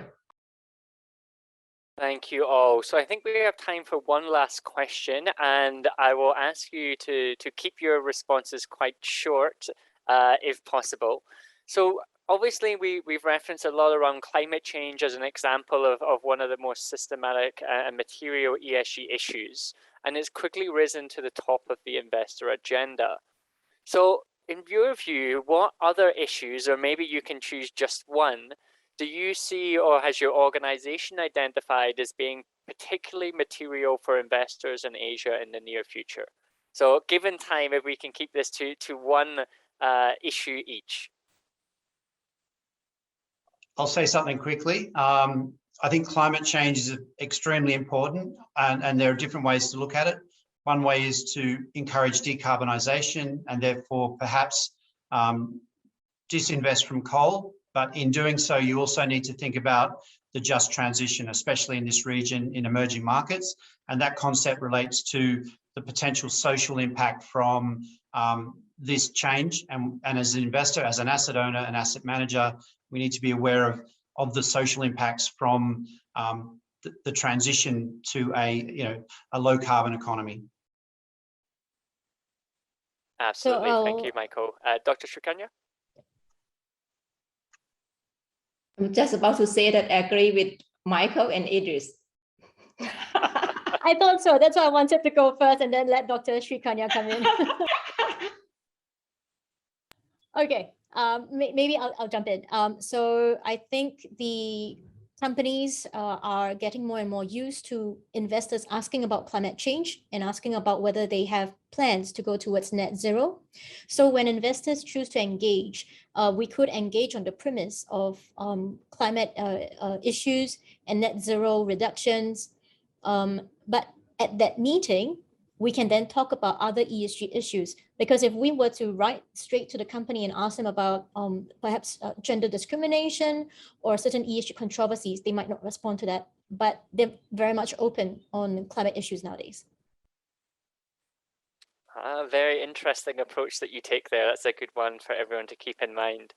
And okay, with that, just looking at the time, I think it's, so I don't get in trouble with our organizers, I will have to end there. So from myself, just thank you so much to our three speakers, Dr. Shukanya, Michael, and Idris. I really appreciate your sharing. And thank you to everyone for joining us today. I really hope it has been helpful for you. With that, I will pass back over for our closing remarks for today's webinar. Thank you all again. Thank you very much for this wonderful Q&A session. And on behalf of the organizers, I would like to express my deep appreciation to all participants and to all the speakers and the moderator. Once again, Mr. Michael Woolley, Director of Sustainability, Esg Investment, Ms. Idris Boy, Head of ESG Research, Maitri Asset Management, Dr. Sikanya Yatip, Secretary General of the Government Pension Fund Thailand, and our moderator, Mr. James Robertson, Head of Asia, ex-China and Japan PRI, for getting us closer to understanding the concept and vitality of principles for responsible investment. Ladies and gentlemen, today's webinar has proceeded to the end of the session, and we're hopeful that today's talk will allow us to better understand the principles of responsible investment and how implementing them will help in developing a sustainable capital market for all. And after you left this room, you see the link, that's the survey. So please kindly fill out the form for us on the survey after you left this meeting. So thank you very much for your great participation, and we hope to see you again soon. ขอบพระคุณสำหรับทุกการติดตามนะคะ สวัสดีค่ะ